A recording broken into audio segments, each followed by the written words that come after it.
Copa do Brasil e agora. Perdeu em casa para o Vitória, mas em compensação fez um grande jogo contra o Flamengo e o próprio Zé Ricardo achava difícil a classificação para a Sul-Americana e foi lá dentro de Santiago e arrancou uma vitória difícil. O que acontece? Por que o time oscila tanto de um jogo para o outro? Um jogo joga muito bem, outro jogo joga muito mal, um jogo não consegue realizar o que o técnico pede, no outro vai muito bem. Eu acredito que no jogo lá em Salvador, apesar dos desfalques todos que a gente teve para essa partida, a equipe ela vinha controlando o jogo muito bem até tomar o primeiro gol. Aí, na consequência disso, na sequência teve a lesão do Bruno Silva, a própria expulsão do De Sapo acabou complicando bastante a nossa forma de se defender e controlar o próprio jogo, que passava muito por eles também, né?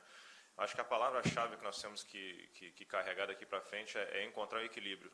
O equilíbrio de uma equipe que se comporte tanto ofensivamente de uma maneira agressiva e forte, que é o costume do Vasco, e defensivamente a gente evoluir e encontrar esse equilíbrio para acabar com essas sangrias de gols que a gente vem tomando, né? Acho que esse é o primeiro ponto que a gente tem que começar a atacar daqui para frente e que os resultados eles comecem a aparecer a partir de quarta-feira já contra o Paraná. Com esses últimos resultados no Brasileiro, que não foram tão bons como no início da competição, o Vasco deu uma despencada na tabela, caiu 4 posições. Está agora, se não me engano, em 13º lugar. Aí vem um jogo contra o Paraná em casa, o último colocado, que ainda não venceu no Campeonato Brasileiro. Eu queria que você falasse de um jogo como esse. Pega o último colocado, tem que vencer, a obrigação é de vitória, por jogar em casa contra o último colocado, mas também a pressão aumenta, a responsabilidade aumenta, porque a torcida só vai aceitar um único resultado, a vitória. Como é que é essa coisa de ter que vencer, mas a torcida não aceita outro resultado? A gente sabe que no futebol isso é muito perigoso, né? Na verdade, o futebol brasileiro ele é gerido com resultados. A gente precisa, nós atletas, a gente precisa ter consciência disso. As cobranças, quando os resultados não acontecem, elas são naturais e nós precisamos entender elas e reagir em cima dessas cobranças, né? Acho que o primeiro ponto para vencer o Paraná não é olhar a posição do Paraná, não é olhar a situação que eles estão vivendo, é olhar para a gente mesmo e entender aquilo que a gente precisa fazer dentro de campo, aquilo que precisa ser colocado em prática em termos de estratégia de jogo e colocá-la e ter a maior capacidade de concentração possível durante os 90 minutos para que a gente consiga sair com os 3 pontos. É só essa forma que a gente precisa, ter para vencer o jogo de quarta-feira. Muita concentração e equilíbrio para que a gente possa fazer um bom jogo em cima da estratégia que for traçada para a gente conseguir fazer os 3 pontos. Com certeza. A cada resultado negativo, a cada resultado que você não consegue alcançar, a pressão ela vai aumentando. No futebol brasileiro isso é normal. Imagina no Vasco, que é um clube de tradição, um clube conhecedor e com uma camisa pesada de carregar de títulos, né? Então, a gente precisa entender isso e ter personalidade dentro de campo e colocar em prática, porque é dentro de campo que se resolve todos os problemas. Fernando, tudo bem? Você mesmo falou agora há pouco sobre que o time tem que parar com de levar essa sangria de gols que vem levando mesmo, né? Como é que é para um goleiro, no caso, né? O cara meio que um dos grandes responsáveis, se não mais responsável por não sofrer gols, né? Num time, está entrando num time que está hoje num ranking que, enfim, não é nada positivo, né? O clube com o maior número de gols sofridos entre os times da Série A nesse ano de 2018. Na verdade, o goleiro ele é o resultado final, né, da ação defensiva, mas uma estratégia eficiente da forma de se defender, ela depende dos 11 atletas que estão dentro de campo. Então, a gente, como equipe, a gente não destaca só a questão dos zagueiros, laterais, volantes, não. A equipe precisa ter essa consciência de buscar esse equilíbrio e cessar, dar um passinho mais atrás, ter um pouquinho mais de disposição na hora da recomposição, para que a gente consiga diminuir os espaços adversários e as possibilidades possíveis, né? Hoje em dia, os clubes eles têm acesso a muitas informações e têm sido muito estudado, as equipes se estudam muito dentro da competição, né? Então a gente precisa ter consciência de que precisa se concentrar um pouquinho mais e dar um pouquinho mais para que a gente consiga cessar e que a gente consiga, em cima disso, sair na frente dos adversários e que a gente pare de sofrer um pouco. E essa marca, é só um número ou é algo realmente preocupante? Está ali como um líder de um ranking, no caso de defesa mais vazada do Brasil, né, entre os grandes times. Ele incomoda, ele é um fator que incomoda toda a equipe, todo o sistema defensivo de uma equipe se sente incomodado, né? Então, mas a partir de quarta-feira a gente já pode começar a fazer diferente. A gente precisa somente mentalizar, se conscientizar a respeito disso e levar para dentro de campo essa disposição, esse entendimento que a gente precisa ter esse equilíbrio do não sofrer e fazer mais do que sofre, né? Fernando, mas paralelo a isso tudo, a todo esse cenário, você está chegando agora. Então, sim, acredito que a torcida ainda não tenha formado uma opinião sobre você. Sim. E aí você chega num momento para ficar no lugar do ídolo do time e com o Vasco sendo o time que mais sofreu gols até agora no Campeonato Brasileiro. Como é que é isso para você? É uma pressão muito grande? É entender que talvez passe um pouco por você mudar essa fase de levar tantos gols do Vasco para poder ter pelo menos o apoio da torcida nesse início? Sim, acho que não passa somente pelo ídolo Martim, não passa somente pelo Fernando Miguel, passa por todos. É como eu falei na resposta anterior, né? É uma conscientização de equipe, não é de um setor específico, não. Acho que a equipe precisa ter um entendimento, ter consciência de que precisa ter uma evolução nesse setor e em busca disso, colocar em prática as estratégias que forem traçadas para que a gente consiga evoluir em cima disso. Eu vou procurar fazer o meu trabalho da melhor maneira possível todos os dias, não é só nos jogos, não. É todo dia, em cada treino, em cada trabalho, para que o resultado final, que é o jogo, eu consiga de uma maneira eficiente também contribuir para a equipe. Mas você entende isso, que esse momento é crucial para você e para a sua estabilidade aqui dentro, diante da torcida? Acho que a estabilidade de um atleta, ele vem no dia a dia, né? Eu estou completando aí 2 a 3 semanas aqui dentro do Vasco, e eu tenho procurado plantar minha sementinha todos os dias e eu espero que de uma forma ela floresça no tempo certo, né? Já calhou de estar jogando a partir de agora, então eu espero já a partir de quarta-feira a gente conseguir mudar esse panorama negativo que tem se desenhado na nossa frente e que a gente consiga vislumbrar e ter um horizonte um pouco melhor do que a gente tem vivido. Diante da pergunta que o Cícero te fez, de ter uma pressão e enfrentar o time que é o lanterna do campeonato, nesse sentido, é bom ou é ruim? Porque a fase que o Vasco vive, a gente sabe como a torcida é dentro de São Januário. Perder a coisa pode se tornar muito maior. Sim.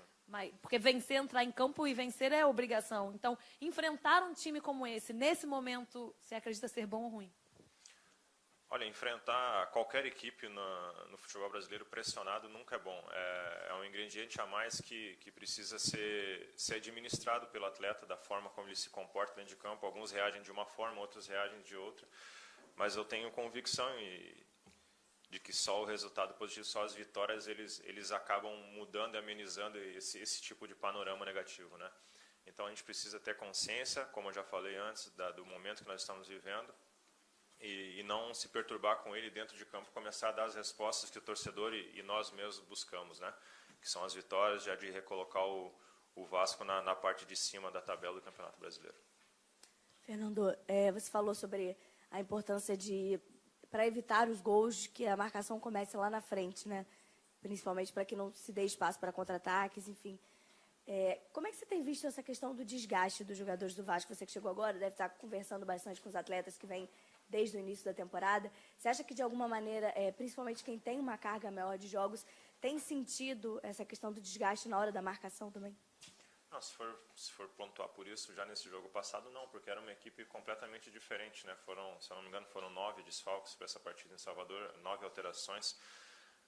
Então, não, acho que passa muito pela forma e é comportamental mesmo. Espero que a gente, daqui para frente, passe a se comportar de uma maneira melhor, mais concentrado nas ações dos adversários, muitas vezes, porque nós temos a nossa forma de atacar, então nós temos que entender a forma que somos atacados e, em cima dessa forma, nos defender de uma maneira mais eficiente, né? Então, como eu falei, é ter consciência do momento, é ter consciência de que precisa evoluir nesse aspecto, e a gente vai procurar a partir de quarta-feira, a partir de hoje, já nos trabalhos, procurar avançar e ter apresentar um desempenho melhor na quarta-feira. O fato de, mais uma vez, ter desfalques importantes, né? Alguns jogadores voltam, mas outros também suspensos, outros sentiram lesões nessa última partida. Isso, de alguma maneira, afeta vocês também? Quando vocês trabalham psicológico, é um jogo em São Januário, contra o Lanterna, uma oportunidade de a gente conseguir uma vitória e esse resultado em campo trazer um pouco mais de tranquilidade, aí vem essa questão de, mais uma vez, muitos desfalques. Isso atrapalha um pouquinho o planejamento, até a confiança do grupo? Assim, acho que é sempre muito triste a gente ver quando os atletas eles passam muito tempo com lesões. Eu já sofri isso na minha carreira por um período e a gente sabe bem o sentimento e a sensação de que cada um enfrenta quando vive esse tipo de momento. Mas as ocasiões, elas criam as oportunidades. Então, eu prefiro ver dessa forma. Muita gente tem sofrido com lesões, desfalques por cartões, por suspensões. Então, vamos pensar de uma maneira positiva, que aqueles que vão entrar dentro de campo, eles vão conseguir corresponder e vão conseguir colocar em prática e vão conseguir trazer os resultados que a gente espera e que a gente trabalha duro todos os dias para trazer. O torcedor ele não tenha dúvida de que o trabalho é feito de maneira séria, de maneira concentrada E a gente precisa mesmo, neste momento, do resultado para que isso venha a ficar evidente para todos aqueles que acompanham o Vasco, para todos aqueles que torcem pelo Vasco e para a própria valorização da nossa equipe e do próprio atleta que se dedica tanto pelas oportunidades e por estar disputando esse campeonato brasileiro, que é o principal campeonato do nosso país. Tudo bem. Vou insistir nessa história dos gols, que é o seguinte, tem um dado que o Vasco é o time que menos faz desarmes certos no campeonato. Menos faz desarmes? Certos. Errados também pouco. Você sente isso no campo? Você sentiu isso durante o jogo? Chega mais bola para o goleiro normalmente que você? Como é que você vê esse número? Bom, pegando esse jogo do Vasco lá em Salvador contra o Bahia, eu acredito que até nós tomar o gol aos 24 minutos, se eu não me engano, do segundo tempo, a gente controlava o jogo, controlava a partida. Claro que criando poucas ocasiões de finalizações, poucas ocasiões de perigo para a equipe do Bahia, mas nós controlávamos. Acredito que nós, de uma forma consciente, de uma forma madura, a gente se comportou muito bem. E como eu falei, a partir do momento que nós tomamos o gol, a lesão do próprio Bruno, um pouco antes disso, a expulsão do De Sábato, acabou afetando a nossa maneira de se defender, que passava muito por eles, né? A gente acabou ficando de maneira um pouco mais exposta e passou por isso. Mas eu não senti isso não, cara. Acho que os dados eles estão aí para serem avaliados mesmo. A gente precisa pegar eles e procurar entender. Mas nesse jogo específico, o último jogo, eu senti que a nossa equipe, até tomar o primeiro gol, a gente controlava de uma maneira bem segura a partida.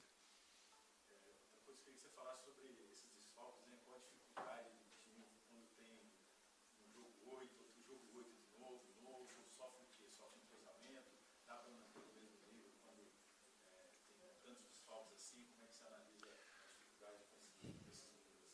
Olha, eu acredito que alguns anos atrás se dava muito mais importância para os desfalques que hoje em dia. Hoje, a forma como se trabalha, ela é para todos. Eu acho que o atleta que ele está concentrado todos os dias, que ele vem com a disposição de trabalhar, de entender a proposta de trabalho da equipe, do treinador, ele acaba aproveitando essa maneira e a equipe acaba não sentindo tanto, porque a forma é uma forma integrada, não é feito um trabalho voltado somente para 11 atletas. É um grupo gerido de 30 e poucos atletas que são trabalhados e treinados da mesma forma. Vai mudar os nomes, vai mudar talvez um pouco as características, mas eu acredito que aqueles que entrarem, eles vão conseguir corresponder em cima daquilo que for traçado de estratégia para a equipe. Não dá para a gente ficar se apegando muito àqueles que a gente acaba perdendo, mas a gente tem que potencializar aqueles que vão entrar, e eu acredito que a gente vai conseguir de uma forma segura, de uma forma eficiente, fazer um grande jogo na quarta-feira e que a gente consiga, dentro dessa estratégia, trazer os 3 pontos, que é o mais importante nesse momento.